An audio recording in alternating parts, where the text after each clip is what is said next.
So, how is everyone? You know, I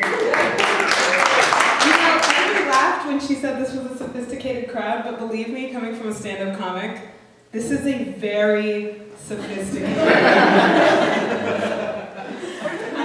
So, I'm 31, any 31-year-old? Yes, amazing. 31's kind of that perfect age because you're young enough to have dreams, but you're old enough where nobody actually thinks they're going to come true anymore. You have a dream. That's so cute. You know who else had a dream? Martin Luther King, get a job. I have a job. It doesn't pay very well, but I do have a job. Speaking of Martin Luther King, I'm from Denver, and I moved from Denver. Okay.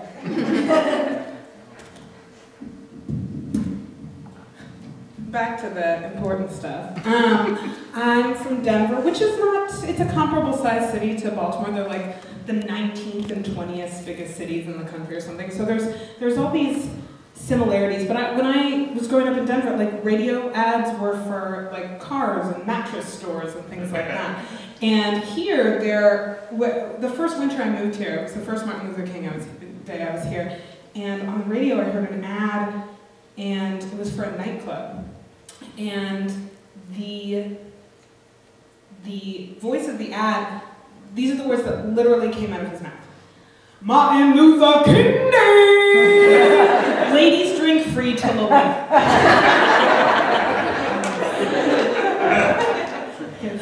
His less well-known dream. We shall drink free to 11. And that was something that we never heard. That was the kind of thing that we never heard on the radio in Baltimore because there's one, or in Denver, because there's one black guy that lives there and he's my dad. So it's very popular. I found that the graffiti between Denver and Baltimore, the graffiti in Denver says things like, this sidewalk is made from 100% recycled flaxseed wood. And here it's things like, rest in peace, fatty poop blood bitch. God bless little butt. But, you know, to their credit, fatty poop blood bitch, gone too soon, right? That's across the street if you ever want to find where that graffiti is. It's literally across. My first apartment was across the street. It's there off the alley. You will know it when you see it. And there was like a string of fatty poop blood bitch related graffiti. And I was like, that's infamy. Like, you know you've made it when there is an entire block's worth of really poor graffiti, like not stellar. This is a town with some really, really stellar graffiti in some places. Not so for our friend, Fatty Poop Bitch. He made it to the point, or she, who knows? You know, I'm not gonna like place my gender judgment on that name, but they. You reach the pinnacle where an entire block of graffiti is devoted to them, and yet to have it be shitty, I would find that that legacy is a dichotomy in and of itself. Catcalling, also different. Denver to Baltimore. In Denver, and I went to college in Boulder, which is also very white. I would walk down the street, my friend and I from high school walking down the street, and you would hear things like, give me a blowjob, and lesbians like to suck dick too.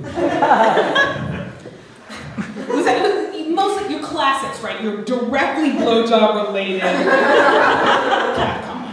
Keep it simple, keep it yes or no. And the funny thing about lesbians like to suck dick too is that I'm pretty sure there's like one true thing about all lesbians, and that it's the opposite of that.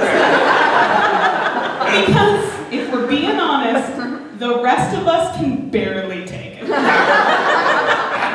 Lesbians are like, no thank you. That is why I am this.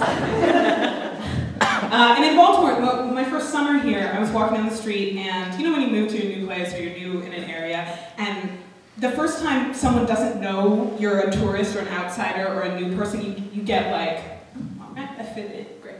And so I'm walking down the street, and a car pulls up to me, and he says, "Can I ask you a question?" And I said, I was like, "Oh my God, he's gonna ask me for directions. He totally thinks I live here. I moved here like a week ago. I'm so cool." And what he said was, "You real pretty. I'd like to buy you an ice cream cone." And so I'm like, first of all, stellar cat comp. Really creative and nary a blowjob reference in sight. I was like really impressed, and so I'm thinking like, okay, do I get in this car? Or do I not get in this car and give up a free ice cream? It's like 100 degrees. I'm used to a dry heat. You know? I got the swirl. So I'm biracial. Can I hear it from all my biracial people in the house? Yeah! It's funny because being biracial, like, it only got super trendy a couple years ago. Like, if you look at the grand population, it's actually a fair amount of people are multiracial. But if you look at the percentage of people like over 25, it's still like 2%. It's still really low. So if you take in all of the children, all of the people that in the last 10 years were like, who was hot? Indian guy. Like, then it starts to skyrocket, but anything earlier than that, and we're super rare. I mean, ultimately, I'm half black and half Irish. Like, it's not, people want me to be really exotic and want me to be like half German and half Jamaican, but that's just not, that's not the case. And black people and Irish people, as it turns out, not culturally, not that different. It's really, it's like centuries of oppression, a love of dark liquor and fried fish, and like a mistrust of authority. That's, try and look like you are there, like someone told you it was okay to be there. That's definitely the general sentiment. But it's, if I could sum up what being biracial is, it's really, I have a black lady and a white lady occupying a small amount of real estate. Like that's, so it's basically like the post office or bank. Like and it's not that I'm like, it's not that I'm in between black and white, I'm definitely black and white. Like it's like, you will not bring that stroller on this bus, but also I want the dressing on the side. Can I get it on the side? It's not creamy, is it?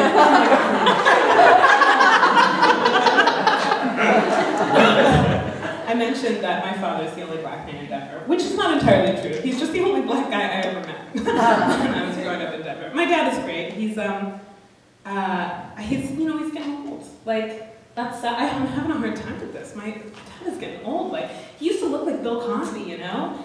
Now he looked like Bill Cosby, like in the Cosby Show. He looked exactly like that. And they're both doctors, and I thought my dad was flip-flopable until I was 6 years old.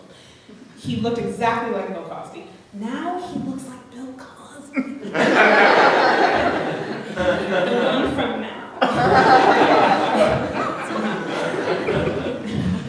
It's fallen so far. And it's hard, I think, I find especially watching my dad age and watching black men age, because they're really, white people, like you're 30, and then you're 40, and then you're 50, and then you're 60. This is not the case for the black folk. This is, they go from 35 to 90 in like 4 years. My father had great temples for 25 years, and now he looks like Ossie Davis. We have leapt over several significant decades. And then, it sort of occurred to me, black people, 4 ages. Particularly black men. You have 4 ages. You have cuter than white babies. Absolutely. Please, God, stay on the other side of the street. Judge on courtroom drama. Uncle Ben. Alright, guys, that's my time. Thank you so much.